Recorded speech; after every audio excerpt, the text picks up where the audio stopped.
they have formed their own, group, the Alliance of Sahelian States, and but of course, there's still a lot that goes on between Ghana and Mali and these other countries. For the very fact that our president saw it necessary to employ an envoy to the Sahelian states means that there's still so much that goes on between we and these three other countries, despite the fact that they have broken away from ECOWAS. So we'll be looking at the effects, the immediate effects of what's the tensions, the jihadist attacks in Mali, on the sub-region, and then specifically our country Ghana. I'm going to start with Comrade Aziz. He is an expert in international relations, and of course, for the very fact that he leads an institution that also specializes, especially in the West African sub-region, I think he is also very well placed to have conversations on this particular issue. Let's hear you, sir. Thank you very much for the opportunity, and I have been wishing to be here. Your name, Pan-African TV, right? So as a Pan-Africanist, this is the best medium to promote our ideas.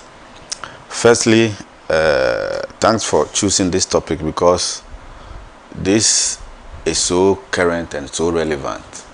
This topic we've chosen is one of the most relevant topics that I think all Ghanaians should have been something we should be debating on and be discussing now.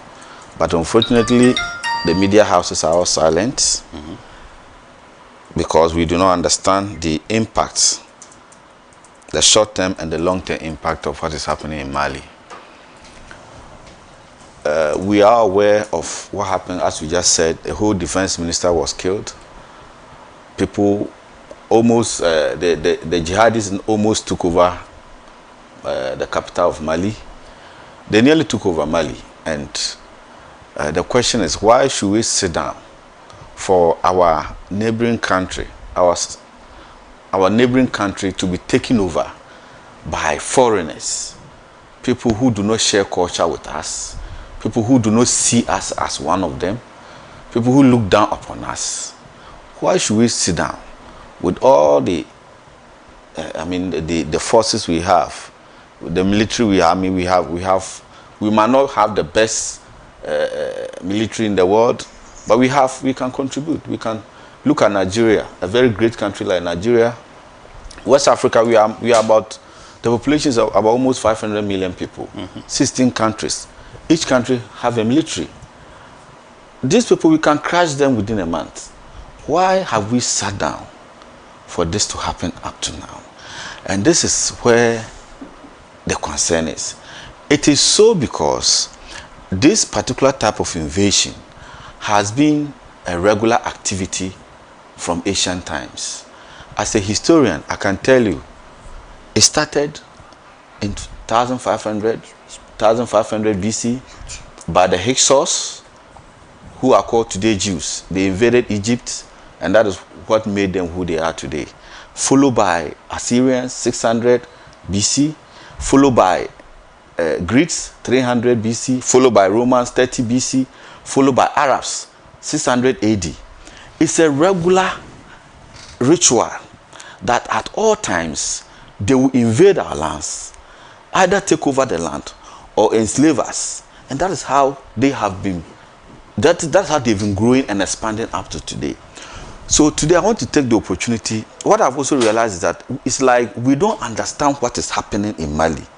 So sometimes we allow the Western media and the Arab media to tell us what they want us to know. But I want to take this opportunity as someone who is an expert in the area to let our people understand that if Mali is invaded today, Ghana is invaded. The people who are coming to invade Mali, they are not only after Mali, they are after Ghana and all West African countries. Why is it that from Burkina to Mali to Niger, the same group of people, they are on the same belt, all trying to take some territory to establish an Arab republic? Who is behind them? Who is financing them? Now, As a historian, I can tell you today, all the North African countries were established through the same process. Algeria, Tunisia, Morocco. Do you even know Morocco? The Moroccan king is a Jew. Moroccans are Jews. So what is happening in Mali is a Western organized invasion. They are behind the scene giving all the sponsorship. And we all know how France have been wanting to continue to control these Sahelian countries. How, we know this recent revolutions, how France lost grip of, So, unfortunately, most of our PhD holders and our professors in the field, because of the Western education system they went through, they find it difficult to pinpoint solutions. They get confused. But what is happening in Mali is not any terrorist invasion. It's not any lawless bandit. This is a well-organized invasion sponsored by the Arabs, by the Jews, by Europeans, by Arabs, by Americans. If we do not wake up, as they took Egypt, today Egypt, everybody agree, Egypt was a fully black community. Ancient Egyptians have always been black people. After the fall of ancient Egypt, that is where we migrated to Mali, ancient Mali. We all know the story of Mali. Mali happened to be the wealthiest nation ever that ever existed on this planet. Gold was like stones in Mali. Everywhere Mansa Musa stepped his foot, the economy changed overnight. This is our ancient home. This is our ancient spiritual home. If we were really educated into ourselves, if we were really people who were educated about ourselves, we will know that as black people, as West Africans, Mali is important to us than Mecca and Jerusalem. That is our spiritual home after we left Egypt. Today, we are sitting down and we are watching these people who call themselves Arabs. But let me tell you, as an expert in history, and African history, I can tell you there's no tribe like Arabs. The Arabs are a product of the Assyrian invasion, the Jews, the Hyksos invasion, the Greeks invasion, the Romans invasion. As they invade, they were raping our women. And they gave birth to what we call half-caste. And these half-castes are dominating the North African countries. And the Arab name, you can search. It's the modern coining. It's a name just to give them an identity. So the people in North Africa are not different from the people in France or Germany or America. When it comes to religion, they have their own issues. But when it comes to dealing with the black man, they are always together. So the people in northern Mali trying to take over Mali. After Mali, where are they going? Burkina. After Burkina, where are they going? Ghana. Let me ask you a question. Why is it, I understand everything you have said, yes, but why is this also typical of only Francophone countries? Because all of these countries, Mali, Niger, Burkina Faso, and where the insurgency happens, usually, especially, is the Sahelian belt, which is in West Africa. So, in as much as, of course, we say that whatever happens in Mali is not far from happening in Ghana, but there is a trend that these things usually happen in Francophone countries. Why is that? Thank you.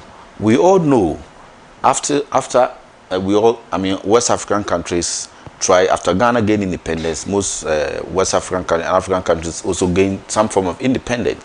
But we know how France, deliberately used some policy to give the Francophone countries some sort of semi-independence, where the Francophone countries were still paying and were still directing or channeling all their funds to Bank of France.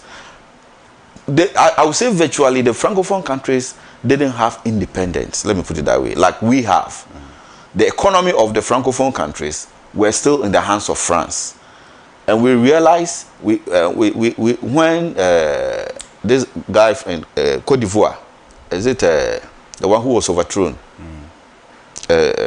What's the name? The one who overthrown before this guy came. Gbagbo.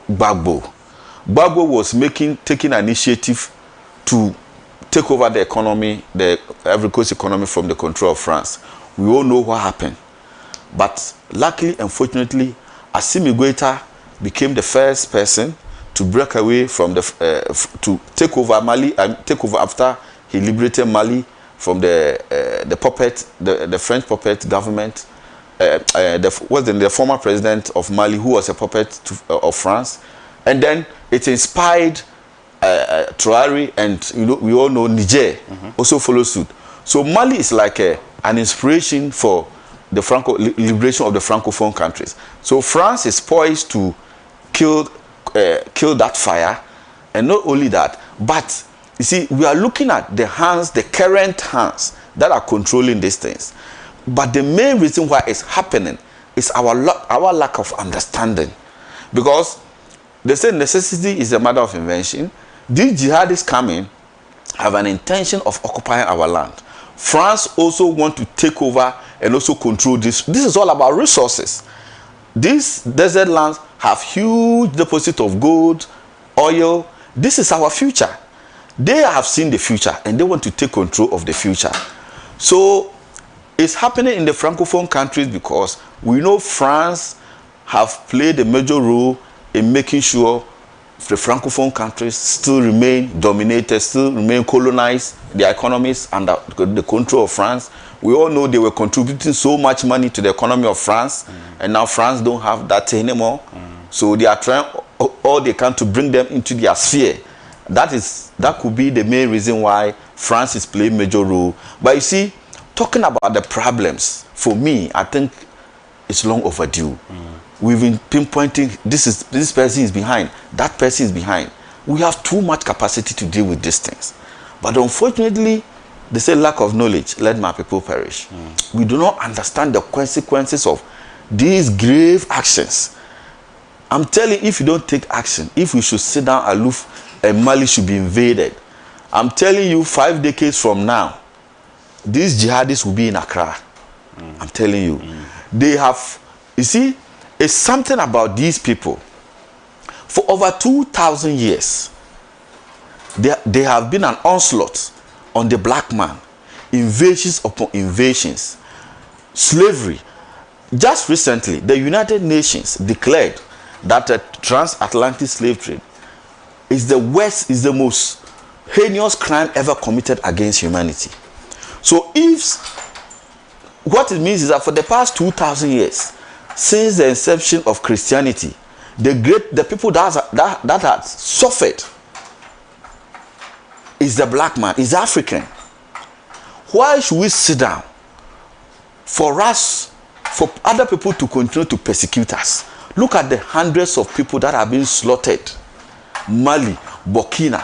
Why should I be on my own land? And someone will just wake up and think he is better than me. He deserves my land. He can come and slaughter 100 people in the name of whatever he wants to believe. Let me also advise our people. You see, religion is just being used as a shield. They say this is a jihadist terrorist. I'm telling you, they are just using Islam as a shield. These are political guerrilla movement who are coming for our land. The main purpose of all this fight is because of our land. That is why they have indoctrinated our people with religion. Look at Nigeria. There are incidents of Nigerians themselves supporting terrorist activities against their country. Because in one way or the other, they've been brainwashed to believe that when they help in killing other people in the name of Islam, they will go to paradise. And that is nonsense. Right. Right. Thank you so much. I'll come back to you. Let me come to Holali. I'm sure you've been following events in Mali. Let me take your initial comments.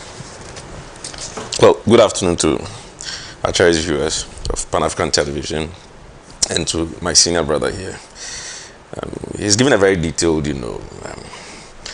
history about occurrences in Mali, and rightly so, and the involvement of, the West, if we would want to put it like that, and how religion is also playing a role in all these kind of things. I would want to take it from a few other points.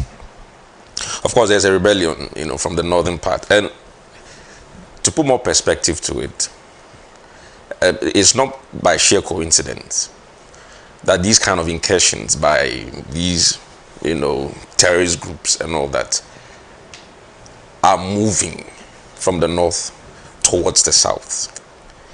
It's not by chance. Like our senior brother said, it's a deliberate attempt. There's every reason for people, to believe now that there's that struggle again, to recolonize, Africa. And these are some of the forms in which it's going to take. As to whether we are aware or we are awake to that reality yet, I'm not too sure about that. But yes, Ghana may think we are, a bit far from the incursions. No, we are not. Gradually, they are getting foothold. Nigeria is just next door. They are having to, grapple with issues of, insurgents, these kind of incursions from terrorist groups up north in Nigeria. How far is Nigeria from Ghana? Burkina is also under, a military rule currently. Of course, definitely they are receiving, signals and every day having to deal with, one form of terrorist attack or the other. These, the Sahel group that are under military juntas currently, I would be shocked if they were not expecting these kind of things. Let's be honest with you. If they had no expectation of the West clapping back, I would be very, very shocked. I think one of the issues that Mali is grappling with right now is because they have cut ties with, France, of course, and assistance that they get from the West. They didn't just leave it there. They are now collaborating, with Russian, paramilitary, forces. That, immediate shift from the West towards the East, I think is one of the main problems they are facing right now. And definitely the West is going to clap back. They should expect that they will react, and it will come in various forms. The northern part, which is, one of their main trade routes or routes, where they get their things from, have now been practically blocked by, these terrorist groups. What that means is that it's going to affect trade, and then directly it's going to affect activities in the country, economic wise. We are told about more than 300,000 people have been displaced so far, with a risk of about 200,000 children dying if proper aid is not sent to Mali anytime soon. So one may ask, what is the current, junta doing? They have control over the country, not so. Why did they even seek to control the country? Was it not to better the lot of their people? Now they are faced with these issues. How are they dealing with it? They must begin to show something before others, which will be, the rest of us around, the neighbors and, whether regional blocks or even AU, will also have to come in to do something. These groups are right in the heart of Africa right now, and we are looking helpless. If it continues like this, we are going to be in serious trouble. Once they take over, and they are trying their best, and mind you, these are military juntas. These are states or countries where the military has taken over, and you would expect that there should be some level of a very high-end, defense, structure over there. But they are rather even having to, to grapple with these kind of, issues when it comes to, terrorist attacks and all those kind of things. So imagine they were, democratically, elected, government. Yeah. They would have been in serious trouble. The incursions are coming. It's creating a lot of problems. They have cut ties with the West. They've now aligned with the East. Russia is heavy in there with their paramilitary people and all that. The West is not going to stop at anything till they get hold of these countries again. Maybe they've seen Mali as a weak point through which the incursion can go. Once they are successful with Mali, your guess is as good as mine. The rest of them will be in trouble. Right. And like you said, it looks more like the Francophones who are the receiving end of, some of these things. I think it's a deliberate attempt. Like my senior brother just said, they've never been free anyway. They had never been independent. And it's the reason they fought back hardly to remove their puppet, democratically elected, presidents, so they can have that kind of, military, governments in place. But so far, has it really worked? I think it's brought them more problems than, it has, solved or attempted to solve the existing problems.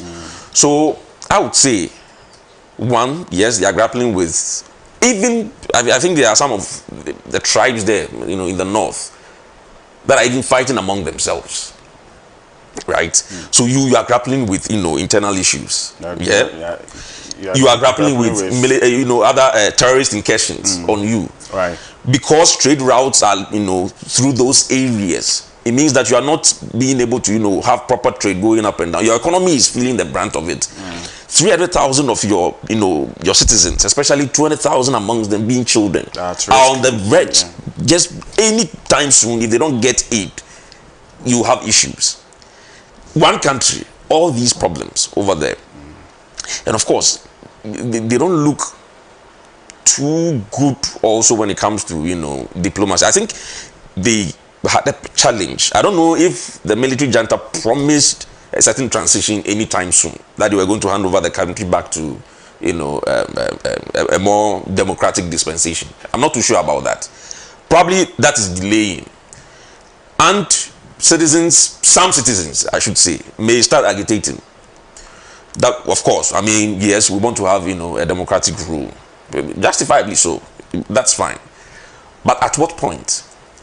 Could there also be some of, the functionaries in there trying to aid the West and all these, mercenaries and terrorists who are, hitting hard on Mali and all that? I think we would have to, try and put a finger on what the real issues are. There are one too many. Fighting them would have to come from various angles. There is no way they would have to, relent on this. Of course, they are within a region. What is the regional bloc also doing about it? How are we willing to support them?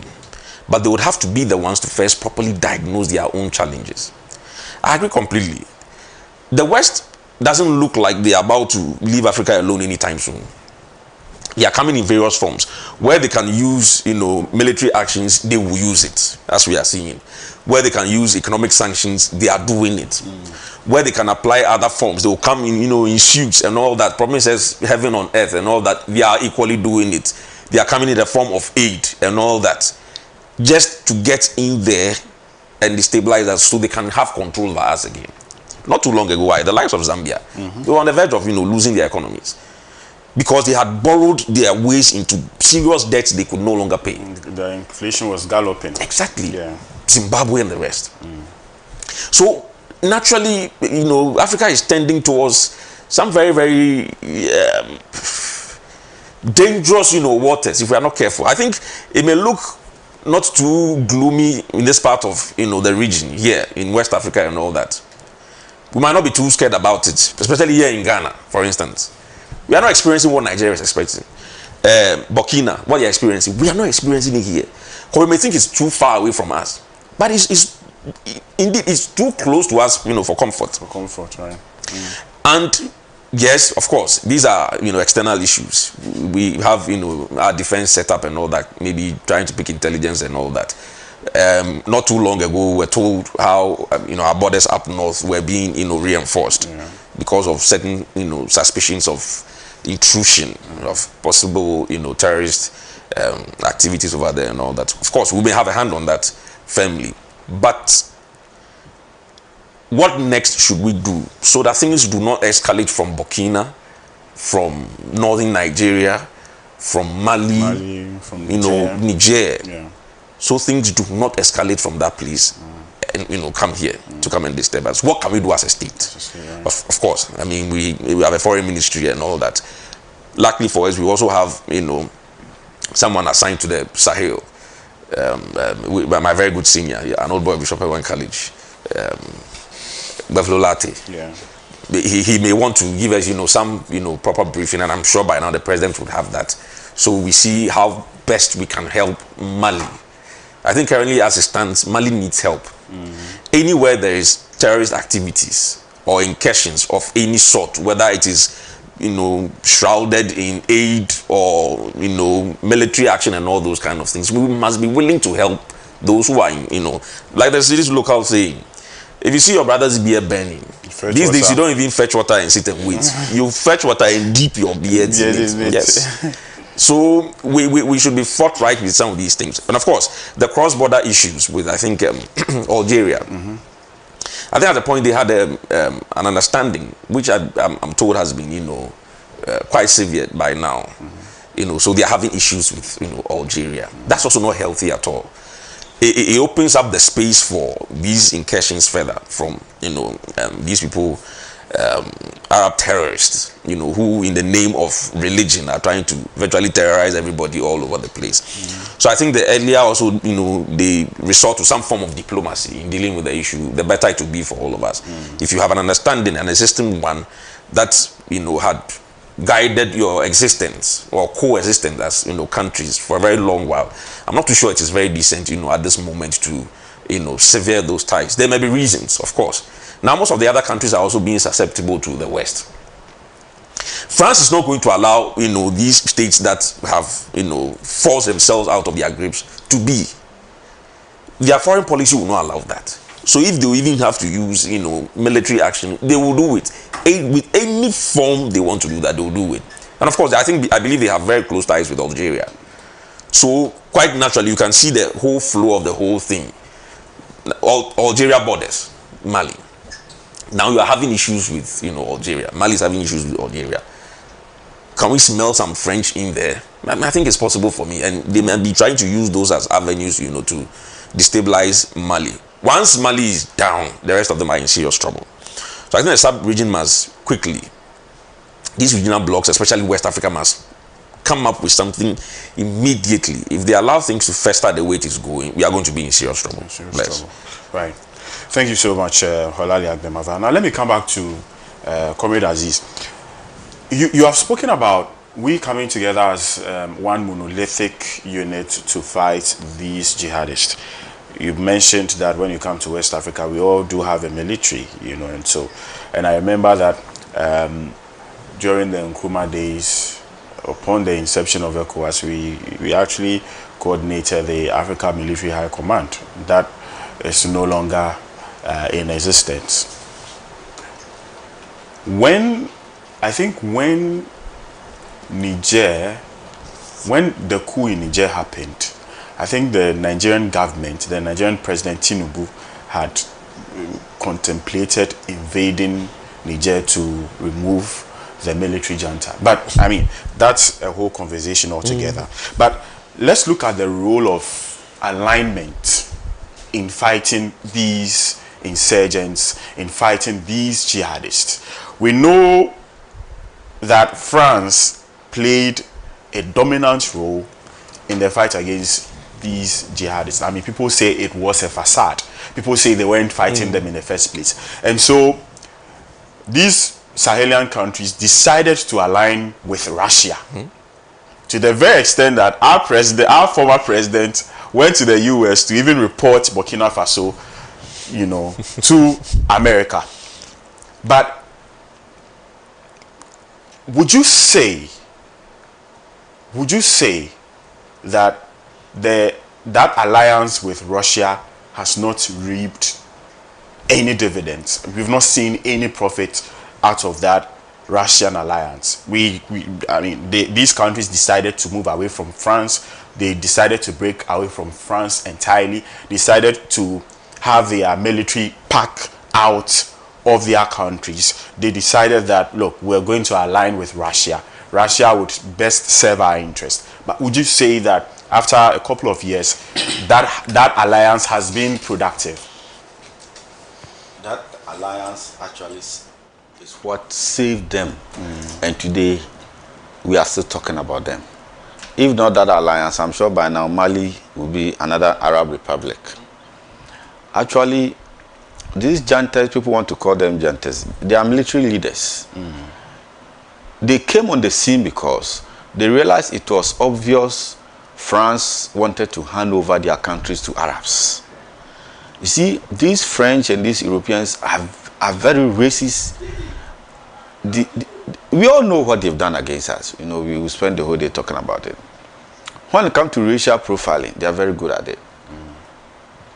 So, they have no problem with Algeria. They can blend in. If you go to Tunisia, there's no difference between a French and an Arab. You see, we have to wake up.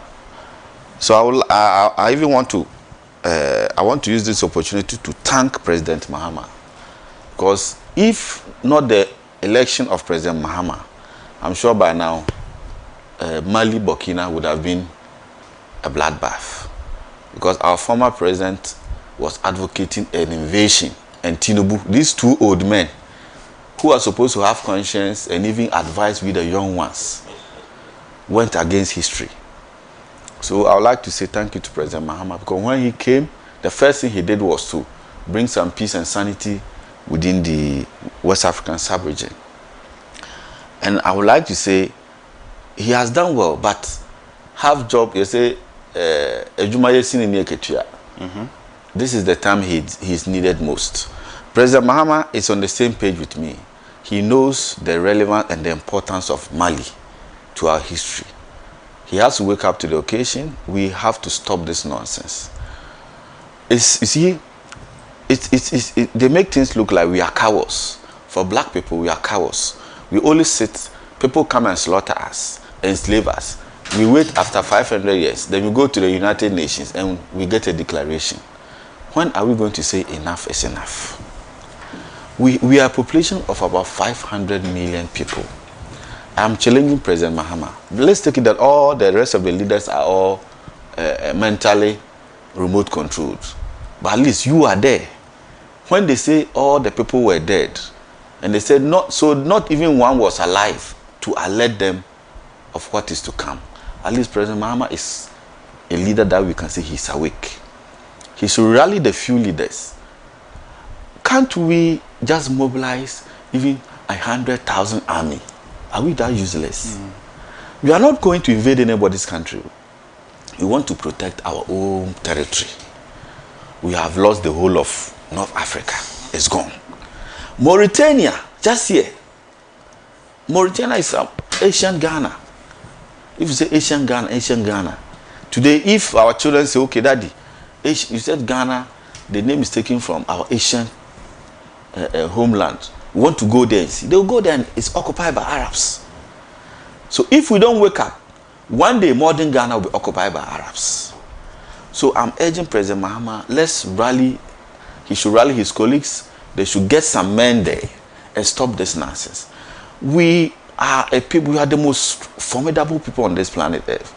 If you take the US Army example, the French Army, the blood that ran, the force that moved those systems are black people. They all know how powerful we are.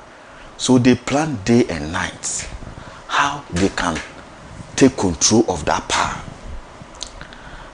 We were talking about the slave trade. It is black people who established Islam. All the battles that were fought in Saudi Arabia were black people. Christianity, America. The whole world know how powerful we are. So everybody want to control that. When are we going to control the blessing that God has given us? When are we going to say, today we want to make sure that that blessing remain with us so that our children. So I'm urging President Mahama that we should not let Mali go down. What is the distance between here to, Ghana and Burkina? Already the same jihadists are also attacking Burkina. So when they take Burkina, how many minutes will it take jihadists to move from Burkina to Ghana? Our whole life, our whole future, our destiny is tied to this. You can have all the good economic dreams you are talking about. It's all nonsense. When your land is invaded by people who think you are semi-human, they will cut your head and say Allahu Akbar. It doesn't make sense. So I will urge President Mahama that if all our leaders are dead, President Mahama is alive. He will not have any excuse one day to excuse himself for not stopping this from happening. And you see, after independence, we did something.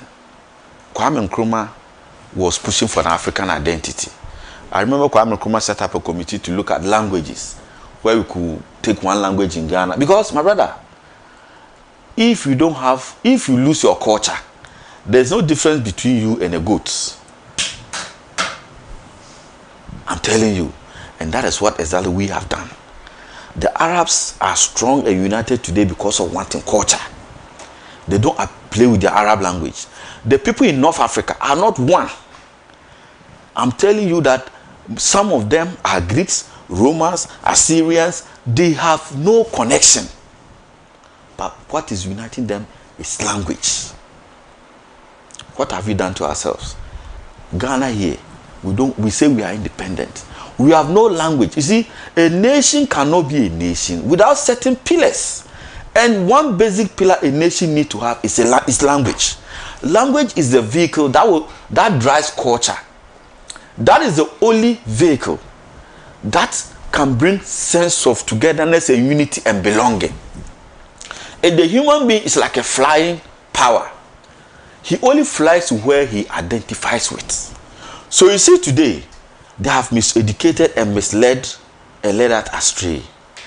Foreigners are in our neighborhood slaughtering our brothers, but it doesn't touch us. Just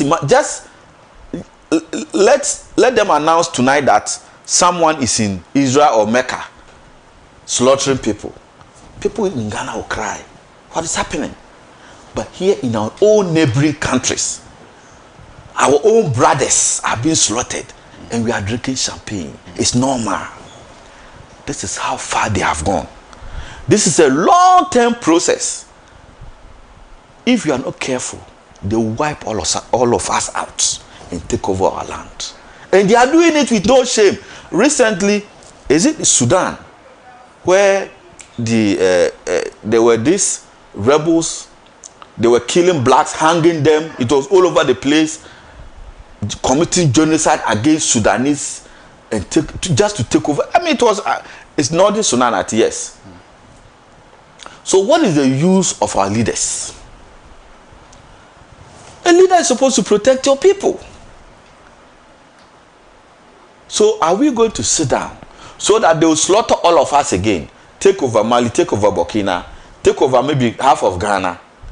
And then one day we'll go to United Nations again and get another big declaration that the worst genocide against any population is West Africans.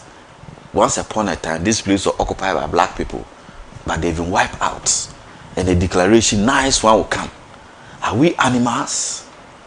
Why don't you have sensitivity? Recently, when Russia invaded Ukraine, look at how France, Germany, look at the contributions. They send men down.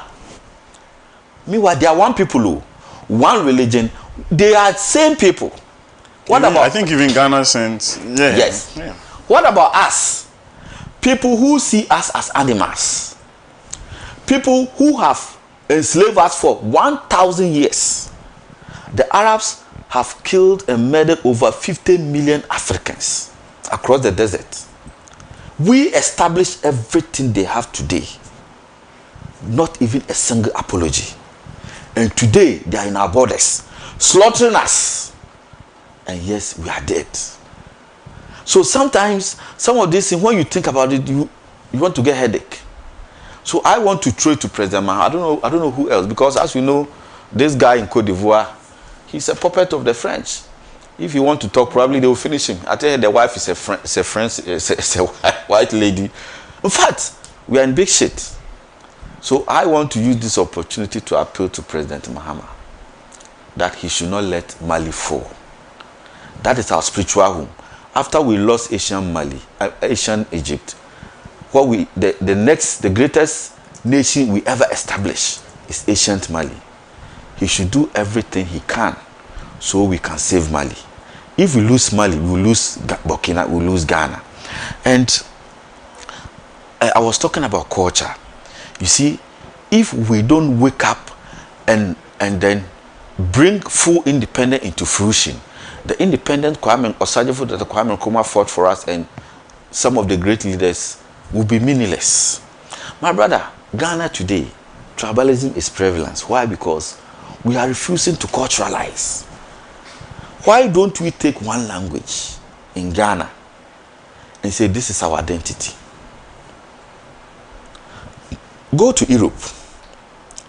All the European countries can say, oh, we have cultural similarities with Americans. Let's all speak English. Or the French can say, oh, recently in a meeting between Donald Trump and King Charles made a mockery that he made a comment that had it not been the UK, They'll be speaking French. You see how important language is. That had it not been this intervention, this great evil would have befallen you. You see, after Kwame Nkrumah got us independent, he was pushing for economic independence, and he couldn't make it. Now we have lost economic independence. What about cultural independence? Cultural independence is the only thing that direct the human being and tell him that you are an energy, you are a force, you have intellect. This is where you come from. Direct your energy and your intellect to this place, so that before your time expires, you invest that energy and intellect in that place. I'm telling you, there are Ghanaians today who are more Americans and Europeans than Ghanaians. And recently, our finance minister have run away. The little money he got, he preferred to spend it in US. He don't give a shit about Ghana. This is how we are training our young ones to be like. Why don't we take a look at our educational system? We will still fail without language. Our languages are the only thing that can save us.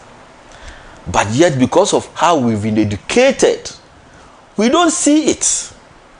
Today, all the ties in Ghana language is the only thing. So I appeal that the rest can learn from us. Ghana should adapt one language. We can amalgamate them. In my language, if you say wadi, di means eat, food. In Akan, if you say di, it's not eat. I don't know how they say anyway. Do. We are the same people. Why don't we look smart? That is the only way. Even now that these foreign invasions are coming, we need to be culturalized. Because when a man don't have a culture, there's no difference between you and a dead person. The only difference is that you are still breathing. It's just a matter of time. But when you have culture, even when you are not dead, alive, your culture lives.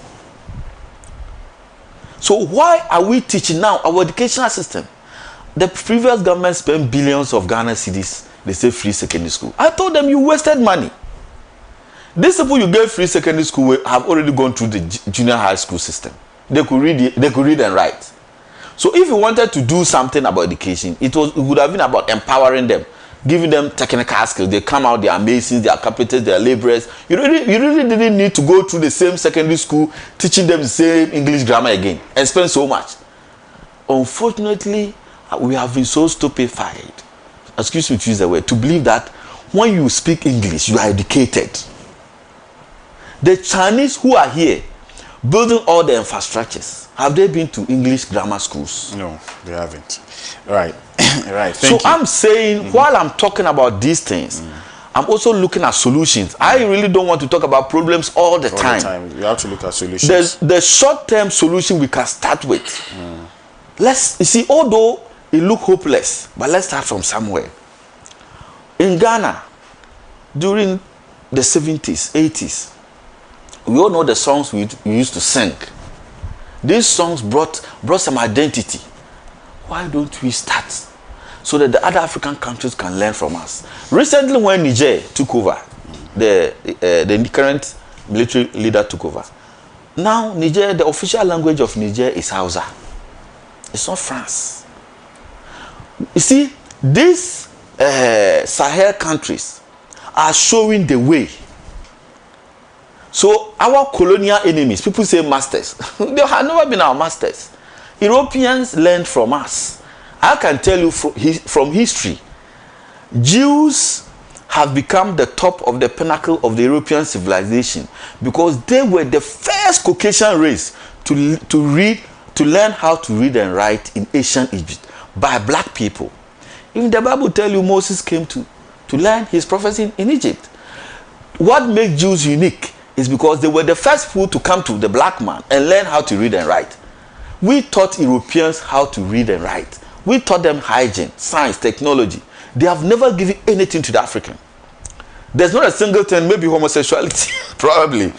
So what I want to say is that we have to wake up. We have to be serious. And we have to give opportunity to those who understand. Certain areas and certain things, some people just don't have idea. But because of they want to occupy a position, they want money in their pocket, they will sit there and the building will crash on all of us. Right. Right, thank you. If you're just joining us, this is the National Agenda, live here on Pan-African Television. Today we are discussing happenings in Mali, where their defense minister, Sadio Kamara, has been killed in a terrorist or jihadist attack. Like I said in my preamble, well, we are not close like that in terms of proximity, but if you look at it in a broader picture as a West African regional group, then Mali and Ghana has ties. We've had ties from time, you know, immemorial as well. The ancient Ghana Empire, Kumbisale, was actually in Mali, and so that is our origin, like comrade said, and so we have very deep ties with Mali, and so whatever happens there concerns us as well. Let me come to Holali a second about my NGO. You know, I'm represent. You didn't give me a second to talk about. Oh no, we will come to that. We'll come to that. Let me come to Holali.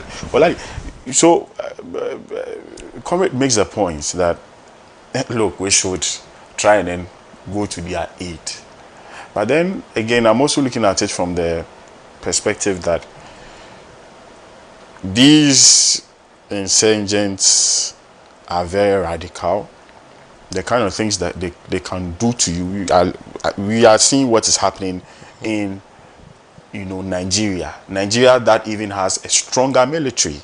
If you look at the West African regional bloc, they are the most populous country. In fact, Nigeria alone, they are more than the rest of West Africa combined, and they have a very strong military. Even them, these insurgents are taking over places, are taking over communities, and the Nigerian security apparatus is not having a foothold of these communities. They've been entirely taken away from them. And so if Ghana, we are not facing these problems like that, if we are not facing problems of insurgency and jihadist attacks like that, well, why should we say that we are going to, I don't want to use the word annoy these people, but I mean, they have their issues. Shouldn't we just say that, look, we are leaving them to their fate, they should deal with their issues rather than we meddling in those affairs? Again, I'll start with the adage. If you see your brother's beard burning, fetch water and dip yours in the water.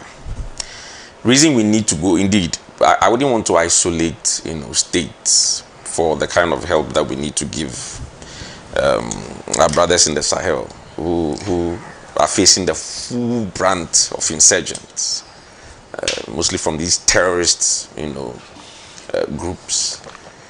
I'll say it's a regional bloc thing. You see, ECOWAS has been paying lip service to this whole regional military, you know, outfit. I don't know when that is going to be actualized, so that we will know that, look, ECOWAS has a standing army, at least a decent number, so that whenever there is this kind of situations, like you said, Nigeria now is a hopeless situation in the north. The northern part of Nigeria is practically a hopeless situation now, because they feel that, look, military, yes, though they have it and they have a good number, a decent number, it might not be enough to hold off the insurgents and still be able to provide certain, you know, form of defense decent enough to protect the country. So they may not risk too much in terms of military action, even though they have, you know, the powers. That's why the northern part of Nigeria has been taken over by these terrorists. Same thing is happening to Mali and the rest. I think the best form of intervention will be to now take seriously and actualize, you know, standing army for, you know, ECOWAS. Because you see, it will be difficult to say Ghana, you know, should, at every point there is an issue, let's contribute, you know, soldiers or military people to go and, you know, try and then deal with the situation. That kind of situation will not work. But if you have a commitment to a standing ECOWAS army, so that when there is military action, they can go in and deal with the situation. I think that would serve everybody's interest.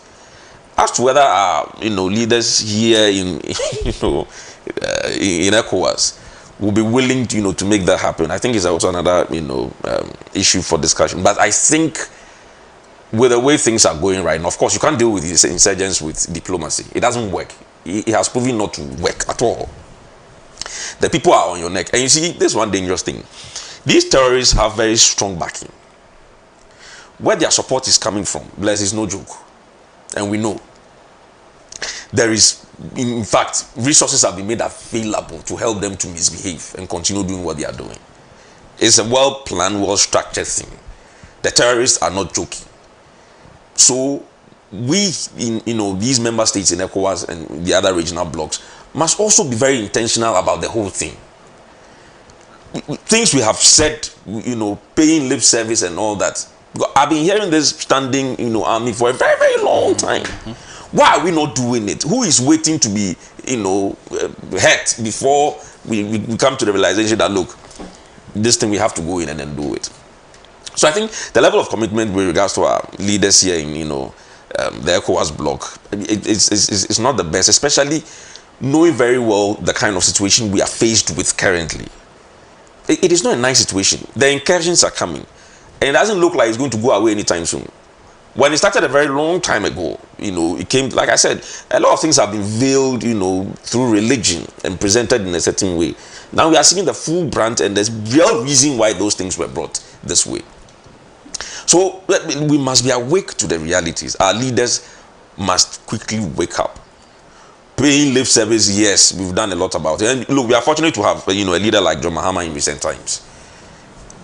In the times in which we are, you will be fortunate to have a certain John Mahama, who came not too long ago. He has been able to champion the whole reparation thing. And look at the successes we've gotten from it. I think beyond that, he can also be able to champion, a solid defense structure for the ECOWAS bloc, at least, if it's not going to affect the entire, Africa. Because, of course, we know we are not the only ones on the continent currently anyway.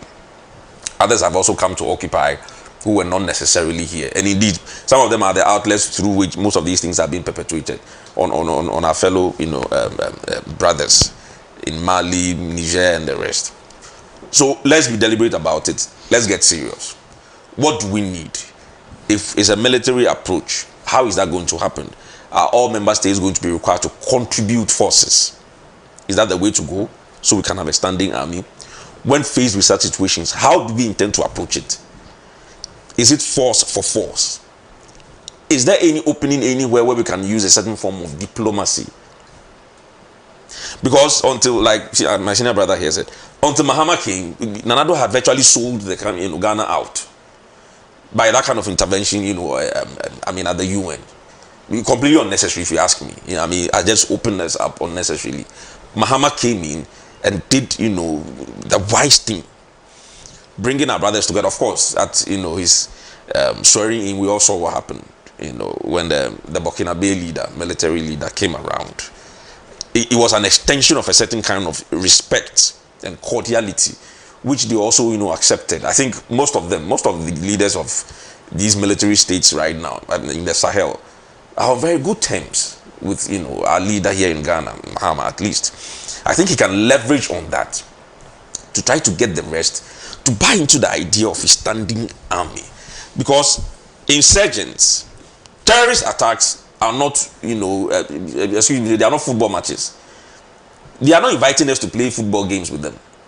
They are coming gun in hand, bombs in hand. What is our counteraction to that?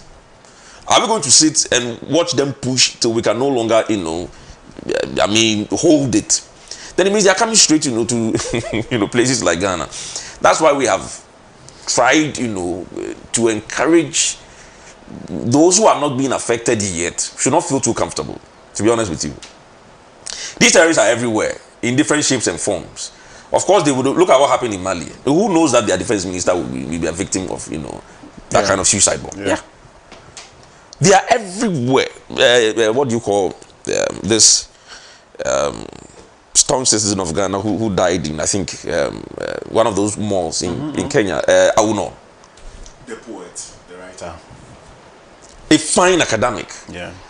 met his untimely death just like that because of these terrorist actions. These are not things you treat with, kids' gloves. I think we've paid too much lip service to it. They are coming. They are doing what they are doing. They are relentless. They have no intention of putting a stop to it. So we must also be equally intentional when we are reacting to some of these things. If it's going to have to take, a military action by, a standing army, let's do it. Our leaders must, wake up to the realities. It looks like it's far away from you, but it's actually not. It's not far away from us at all. Let's try our best. Look, Ghana is known for having leaders who are proactive, who always extend the hand. You can name them from Nkrumah, Rawlings, all of them. Even currently, John Mahama, who is leading the whole reparation, thing and all that. I think we can seize the moment and be able to, make some very, very useful contributions. We are not under military rule. We have it going quite well for us. We are still in a democratic, experiment. But they are not. Our brothers there are in trouble. Of course, like we've all said around this table, that's our place of origin. If anything happens to them, it's about to happen to us. Indeed, it's happening to us. So we must take immediate steps. I don't know. Well, this looks like something that happened not too long ago. I'm not too sure if there's been any, conversation around the table so far among our leaders and, their kind of intentions and what they want to do. Of course, Tinubu and Nana-Addo at the time had wanted, to go in with force, to deal with certain things, not even on behalf of our own brothers. They just wanted to do things to please themselves and, our colonial, whatever they are. But now we must be deliberate about it. We are going in to save our brothers. And by extension, saving ourselves too.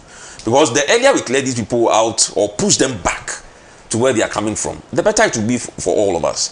We are on the verge of, experiencing these kind of barrages of terrorist attacks. Uninvited. Just like that, things will be happening to us that we have no knowledge about. We may think we are living peacefully in our own country, but we are not. So please to our African leaders, especially our own President John Mahama, he's demonstrated that yes, he has that will, he has that kind of charisma to be able to carry his other brothers along.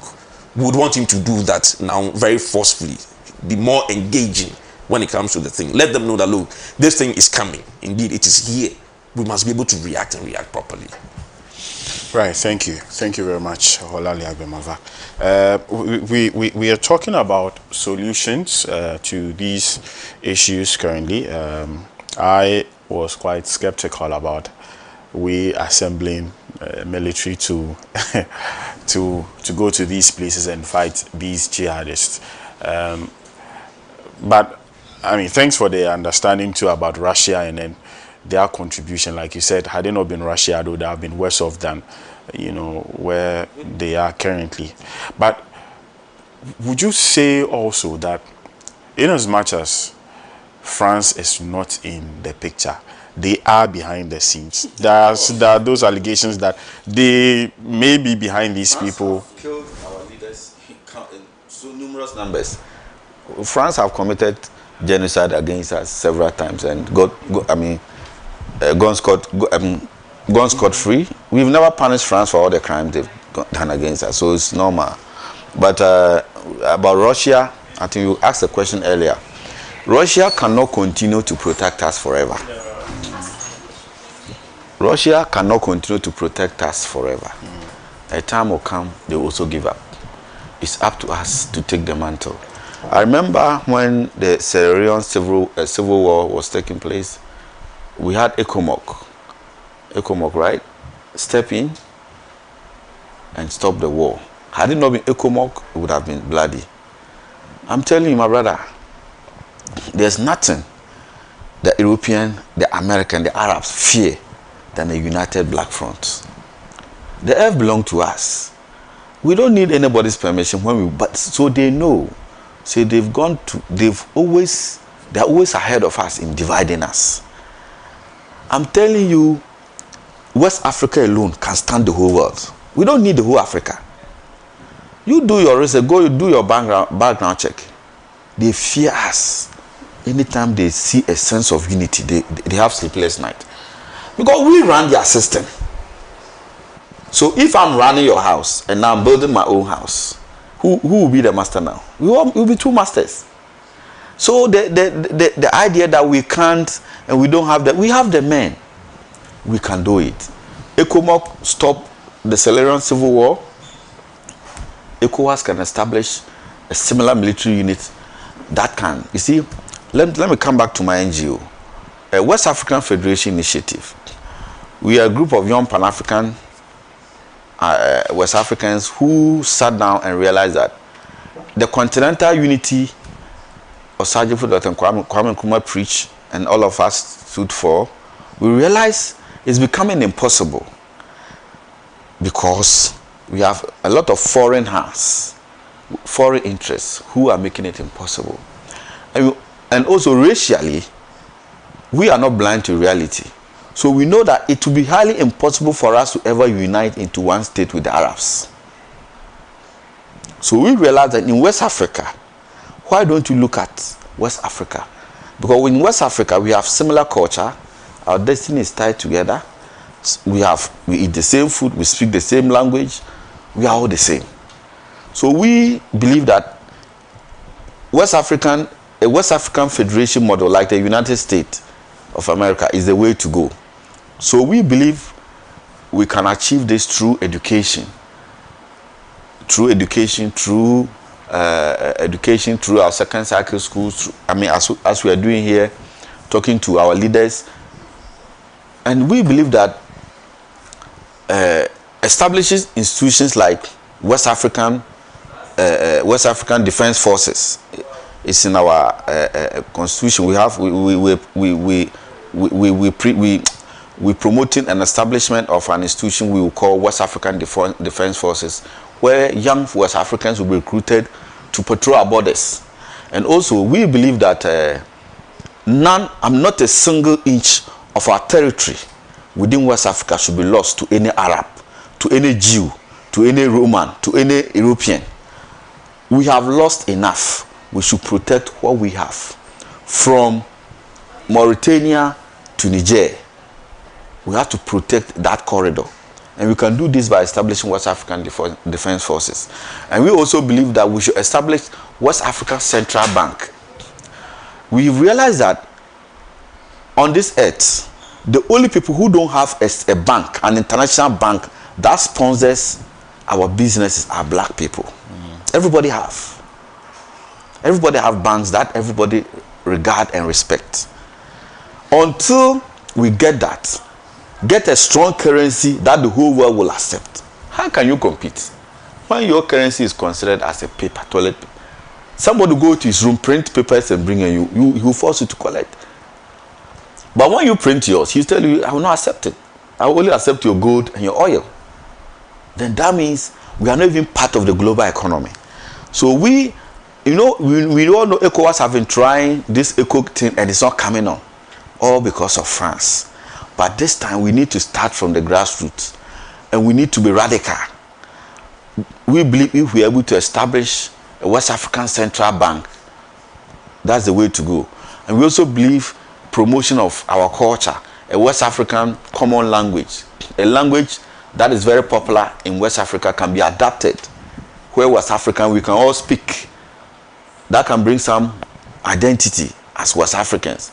Because the world is bigger now. If you look at China, if you look at the population, look at US, Europe, we can't compete in this our smaller state we are. Even if not total unity, but some form of unity that will give us economic protection, cultural protection, and security. So the area we are focusing on now is security. We think this invasion, this attempt by Arabs disguising themselves as terrorists who want to take over our land because they've been doing so. That's what they've done, taking over Algeria, Morocco, Tunisia, and now those countries. Recently when Speed, this American streamer, went there, on African continents, that is where he experienced racism for the first time. Because they are Arabs. Just imagine one day Ghana is taken over by Arabs. And your children and my children are being looked down upon because they are blacks. If we don't start now, if we don't stop it now, that's what is going to happen. So West African Federation Initiative, we are promoting a federation of West Africa. We can remain as we are, but we can have a what's the name? A sort of a federation where we can, like the United States, how it is modeled.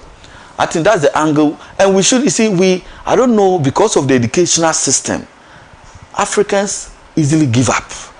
When it comes to finding solutions to African problem, the African is the last person you should ask. The African can debate, can waste his time talking about Europe, America, Israel. He can talk. We have Africans who can preach, read the Bible from verse to verse, Quran from verse to verse. They can tell you when Abraham was born and everything. But when it comes to talking about themselves and their history, they are the most confused people on this earth. We can do it, and we can do it. You are talking about solutions. These are the solutions. Immediately, ECOWAS, Ghana can get other countries to join. I know, you know, when your enemy want to attack you, they look at where your strength is, and they hit that place hard. West Africa, where is our strength? Our strength is Nigeria. And the West have never slept in taking control of Nigeria. As we speak now, with all due respect, if we want the West Africa, the West, not W-E-S-T, W-O-R-S-T, West African is Nigerian. They have managed to indoctrinate Nigerians away from themselves such that Nigerians don't have love for their country anymore. And these are the people who are supposed to lead us. The mental indoctrination is so severe. That's why I'm preaching culture. These things can be done overnight. Or look at Nigeria. Look at the leaders that come to govern Nigeria. Look at the current leader. This man virtually can't even walk by himself. Election that was bloody. So we are still struggling. We've still not gained the independence that Osajifo Dr. Kwame Nkrumah gave for us. We lost it the day we overthrew him. We lost it. And the independence of Ghana was only for Ghana. Although it was for the whole entire black race. Not only on the African continent, globally. Everybody was looking up to Ghana. And the day we overthrew Kwame Nkrumah, we lost it. But they say, in any given problem, once you identify the problem, you have found 50% of the solution. In responding to your way for a solution, immediately we need to start organizing. Immediately, now today we all know the social media, the systems we have belong to the West. But luckily China have come to the scene. You see, right now we can't have any excuse anymore. If it's military equipment we need, the Chinese are there to provide. If it's satellites we need to control our communication, our social media system, the Chinese are there to help us. It's not like yesteryears when everything you have to go to Europe. And the Chinese are looking for resources. Why don't we partner with the Chinese? Let the Chinese know that this is what we want. Also give us this. That is what the Sahelian countries are doing. Why don't we join them? So that at least we can gain some independence once and for all. Although we need to be very careful in dealing with the Chinese as well. But the Chinese provide an alternative now. Because how can people enslave you for 400 years? They owe you trillions of dollars, and yet they refuse even to apologize. And you still want to do business with those people. You must be a man of no conscience. The Arabs today have no problem slaughtering our brothers because they've been doing it for over 1,000 years. So my brother, if we are really educated, if we really have conscience, are these not the things we should be teaching our children? Jews always talk about Hitler killing their people, which is nowhere near what the Jews did to us. Jews participated in the slave trade. That's where they made all their money. Go and check the records. The Africans need to wake up. Because if we don't wake up, we will be gone. Our children will be fighting the battles that we fail to fight today. We have no friend in the world. The black man have no friend in the world. Everybody is leeching on us. I can tell you all the religions we have in the world today. Islam, I'm a Muslim. Christianity. All this knowledge are African origin. They borrowed from us, changed their identities, and now they want to tell us that they are giving us civilization. How can a barbarian give a civilized man civilization? Right. Thank you very much. Let me take Holland's final words on this topic as well. But I think for a very long time we failed to come to terms with the reality on our own. We didn't do much to accept that, look, something is happening to us. And when I say us, I mean Africans, south of the Sahara. It took the likes of, Osagyefo Dr. Kwame Nkrumah to give us a little exposure to that kind of reality when he championed, the independence of Africa, with Ghana as a stepping stone. Very quickly, once, his colleagues at the time with him phased off or went off the scene, of course, for different reasons. Nkrumah, for instance, was overthrown needlessly and senselessly, if you ask me. Once they went off the scene, we have completely forgotten that reality. I think what Nkrumah and the rest saw at the time, for which reason they insisted that we had to be independent now, most of the leaders today are not seeing it. And we are getting a very rude shock of our lives because of that negligence, refusal to see what is happening today. And it is why these insurgents and these terrorists have, just jumped on us like that. It didn't happen out of the vacuum. No, it took time. They were insistent and persistent on it, and they are achieving the results they seek to achieve, to recolonize Africa any which way. Whether it's going to be through military action, through, veil of religion, through so-called aid and all those kind of things, they are doing it. That is the intention. And it is in motion. It is happening whether we like it or not. The earlier we wake up to the realities, the better it will be for all of us. Now it is down upon us. It is here. It is with us. People are dying through suicide bombing and all those kind of things. They are everywhere. How do we react? Our leaders must take that bold decision. That action must start yesterday, not even now. It means we are late to the game. They are down on our necks. They are breathing down seriously on our necks. They are in Mali, they are in Burkina, all over the northern Nigeria. They are very close to us. It is closer, to us, for even comfort. These are not times that we pay lip service to anything. One, what should we do? Economically, we are not independent. We are all struggling. Virtually all the African states are struggling. Virtually all of us are struggling. Once you are not economically, settled, you are vulnerable to most of these things. Because the people, these terrorist groups, like I keep saying, are being properly financed. Reason they are where they are and they keep doing what they are doing. If they were hungry, they would not be doing these things. So we should know, we should wake up to the realities that, look, these people are having some kind of persistent support that is keeping them to do what they are doing. What is our reaction going to be? The earlier we wake up to the realities, it is going to help all of us. Military action. Why aren't we even trading amongst ourselves currently? Trade, even just among Africans, is a problem for us. So trying to unite, states that are struggling on their own. The common currency that I think ECOWAS had wanted to enjoy. What was the name? ECO?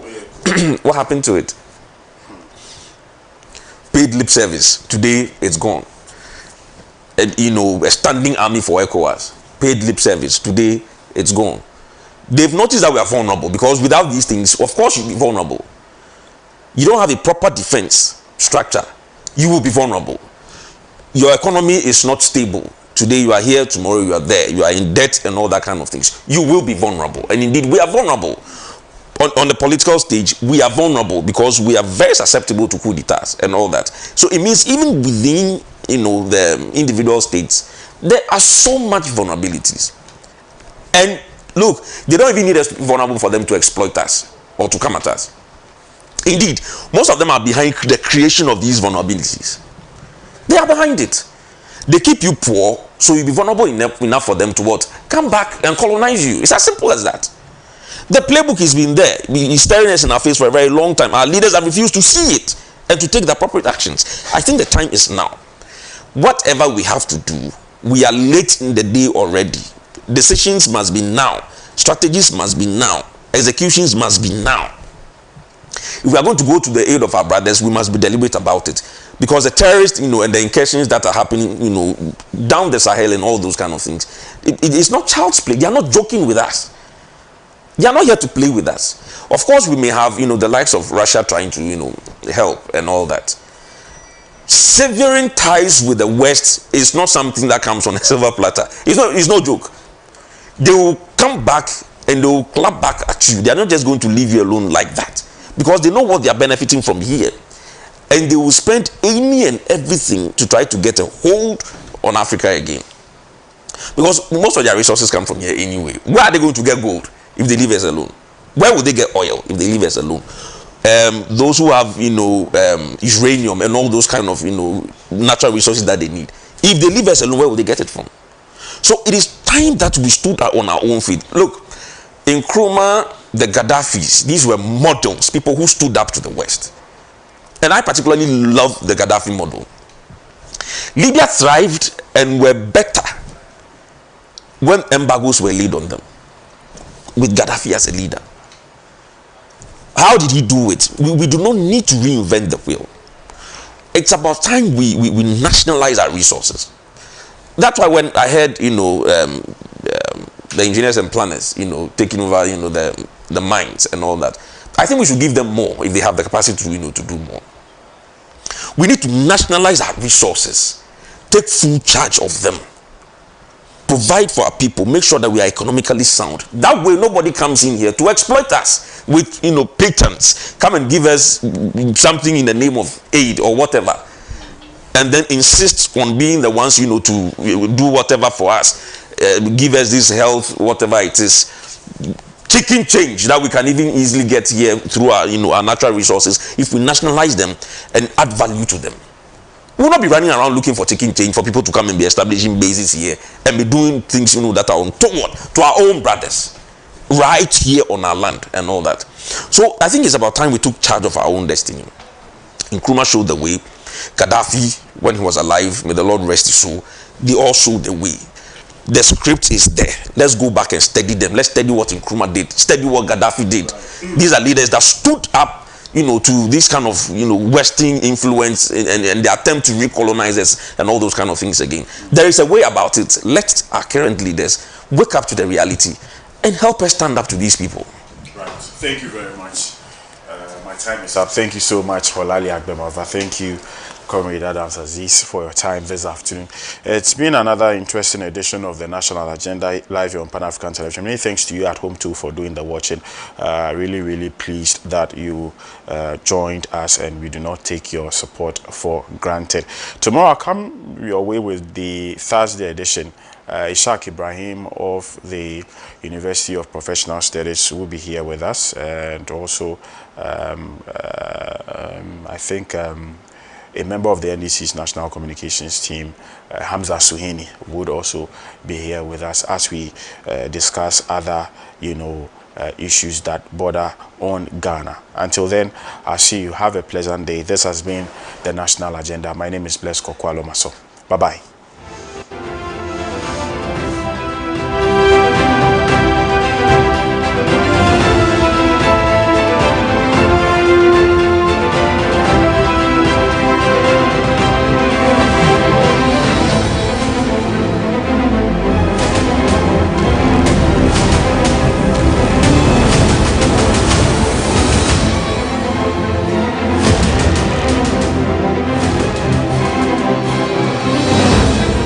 African.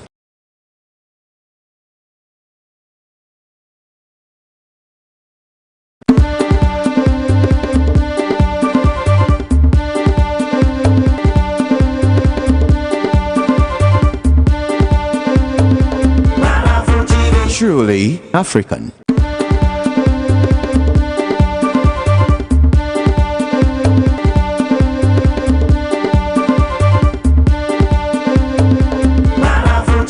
Truly,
truly African.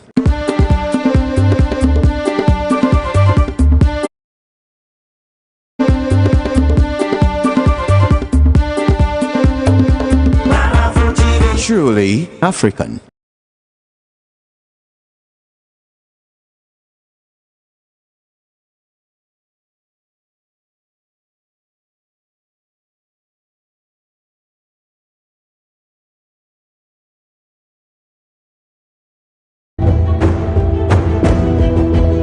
In previous seasons, you saw this.